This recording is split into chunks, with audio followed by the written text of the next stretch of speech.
കർത്താവിൻ്റെ പരിശുദ്ധമായ നാമം വാഴ്ത്തപ്പെടുമാറാകട്ടെ. അനുഗ്രഹിക്കപ്പെട്ട ഈ നല്ല പ്രഭാതത്തിനായിട്ട് കർത്താവിന് സ്തോത്രം ചെയ്യുന്നു. ഈ ഒരു പ്രഭാതം കൂടെ കണ്ട് കർത്താവിനെ സ്തുതിപ്പാൻ ദൈവം ഇടവരുത്തിയ കർത്താവിൻ്റെ മഹാകരുണയ്ക്കായിട്ട് ഇന്ന് പ്രഭാതത്തിൽ ദൈവത്തെ സ്തുതിക്കുകയും വാഴ്ത്തുകയും ചെയ്യുന്ന ഈ സന്ദേശം കേൾക്കുന്ന എല്ലാ പ്രിയപ്പെട്ടവർക്കും വീണ്ടും വരുന്നവനായ ക്രിസ്തുയേശുവിൻ്റെ നാമത്തിൽ എൻ്റെ പ്രഭാത വന്ദനങ്ങളെ നിമിഷം അർപ്പിക്കട്ടെ.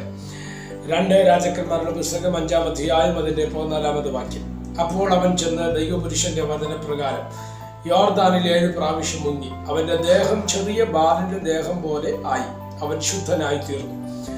ഈ വാക്യങ്ങൾക്കാണ് ദൈവത്തിന് സ്തോത്രം ചെയ്യുന്നത്. 2 രാജാക്കന്മാരുടെ പുസ്തകം 5-ാം അധ്യായം നമ്മൾ വായിക്കുന്നത് അരാമിലെ സൈന്യാധിപനായിരുന്ന നയമാന്റെ സൗഖ്യത്തെ പറ്റിയാണ് അല്ലേ. ഇത് പുസ്തകം വളരെ കൃത്യമായി പരാമർശിക്കുന്ന ഒരു കാര്യമാണ്. യേശു കർത്താവിന്റെ പ്രഥമ പ്രസംഗത്തിനകത്ത് ഉണ്ടായിരുന്ന ഒരു പ്രധാന ചിന്തയായിരുന്നു യഹൂദന്മാർക്ക് ദേശം വരത്തക്ക രീതിയിലുള്ള ഒരു യേശുവിൻ്റെ പ്രസംഗമായിരുന്നു അതല്ലേ.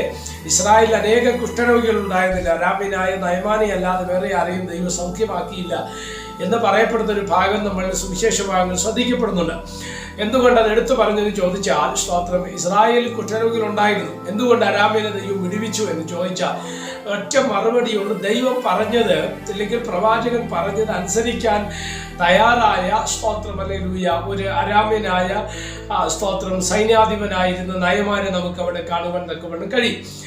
പൂർണ്ണമായ ഇഷ്ടത്തോടുകൂടെ അല്ലായിരുന്നു എങ്കിൽ പോലും ദൈവത്തിന്റെ വാക്ക് അല്ലെങ്കിൽ പ്രവാചകൻ പറഞ്ഞത് അവൻ അനുസരിപ്പാൻ തക്കവണ്ണം ഇടവന്നു. നമുക്കറിയാം 5-ാം അധ്യായത്തിലേക്ക് 2 രാജാക്കന്മാരുടെ പുസ്തകം 5-ാം അധ്യായത്തിലേക്ക് നമ്മൾ കടന്നു വരുന്ന സമയത്ത് ഇവരെ കുറിച്ച് നയമാനെ കുറിച്ച് പറയുന്ന അവൻ മഹാനായിരുന്നു, മാന്യനായിരുന്നു, അവൻ പരാക്രമശാലിയെങ്കിലും മഹാനായിരുന്നു, മാന്യനായിരുന്നു, പരാക്രമശാലിയായിരുന്നു, സ്തോത്രം. എങ്കിലും അവന്റെ ജീവിതത്തിൽ കുഷ്ഠരോഗം ഉണ്ടായിരുന്നു എന്നുള്ളതാണ്. അത് മറഞ്ഞിരുന്ന ഒരു രോഗമായിരുന്നു അല്ലേ. സ്തോത്രം. ശ്രദ്ധിക്കപ്പെടുന്ന പലരും മാന്യന്മാരാണ്, പലരും മഹാന്മാരാണ്, അല്ല സ്തോത്രം, പലരും പരാക്രമശാലിയാണ്. പക്ഷെ മറഞ്ഞിരിക്കുന്ന ഒരു കുഷ്ഠം പലരുടെയും ജീവിതത്തിനകത്തുണ്ട്. ഇത് സൗഖ്യമാക്കാൻ കഴിയുന്നത് ദൈവത്തിന് മാത്രമാണ്. യെരിഹോ പട്ടണത്തിലേക്ക് പ്രവേശിക്കുന്ന എലീശാ പ്രവാചകനോട്, സ്തോത്രം, അവിടുത്തെ പുരുഷന്മാർ പറഞ്ഞൊരു വാചകമുണ്ട്: പട്ടണത്തിന്റെ ഇരിപ്പ് മനോഹരമാണ്, എന്നാൽ ദേശം ഗർഭനാശവും വെള്ളം ചീത്തയുമാണ്. എന്ന് പറഞ്ഞാൽ അർത്ഥം എന്നതാ, പുറമെ നോക്കുമ്പോൾ മഹാനാണ്, മാന്യനാണ്, അല്ല ഇരിപ്പൊക്കെ കൊള്ളാം, പക്ഷെ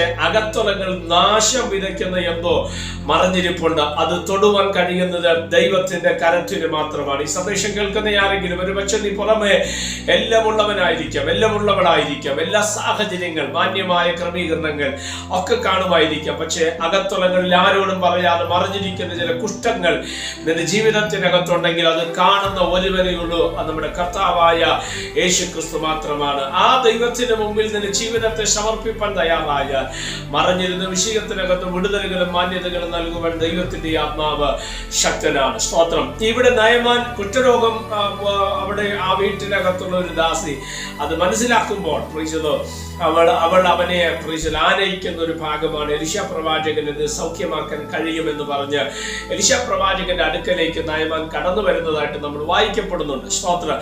അങ്ങനെ വന്നാനന്തരം എലീശാ പ്രവാചകൻ എന്താ പറയുന്നത്? വീട്ടിനകത്തു പോലും കയറ്റുവാൻ എലീശ ആഗ്രഹിക്കുന്നില്ല. സ്തോത്രം. പകരം അവൻ പറഞ്ഞൊരു വാചകമുണ്ട്: യോർദാൻ നദിയിൽ ചെന്ന് 7 പ്രാവശ്യം എന്ത് ചെയ്യുക?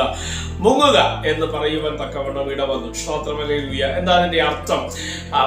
അതിനെ പ്രതി ഇവൻ പറയുന്നൊരു വാചകമുണ്ട് അല്ലെ. 12-ാം വാക്യത്തിൽ, ദമ്മേശക്കിലെ നദികളായ അബാനയും പർപ്പനും ഇസ്രായേൽ ദേശത്തിലെ എല്ലാ വെള്ളങ്ങളെക്കാൾ നല്ലതല്ലയോ? എനിക്ക് അവയിൽ കുളിച്ച് ശുദ്ധനാകരുതോ എന്ന് പറഞ്ഞ് അവൻ ക്രോധത്തോടെ പോയി. എന്നാൽ അവന്റെ ഭൃത്യന്മാർ അടുത്തു ചെന്ന് അവനോട്: പിതാവേ, പ്രവാചകൻ വലിയൊരു കാര്യം നിന്നോട് കൽപ്പിച്ചിരുന്നുവെങ്കിൽ നീ ചെയ്യാതിരിക്കും. പിന്നെ അവൻ കുളിച്ച് ശുദ്ധനാകുമെന്ന് നിന്നോട് കൽപ്പിച്ചാൽ എത്രയും അധികമെന്ന് പറഞ്ഞു. സ്തോത്രമല്ലയോ? കുളിക്കാനല്ലയോ പറഞ്ഞില്ലെങ്കിൽ വെള്ളത്തിൽ മുങ്ങാനല്ലയോ പറഞ്ഞത്?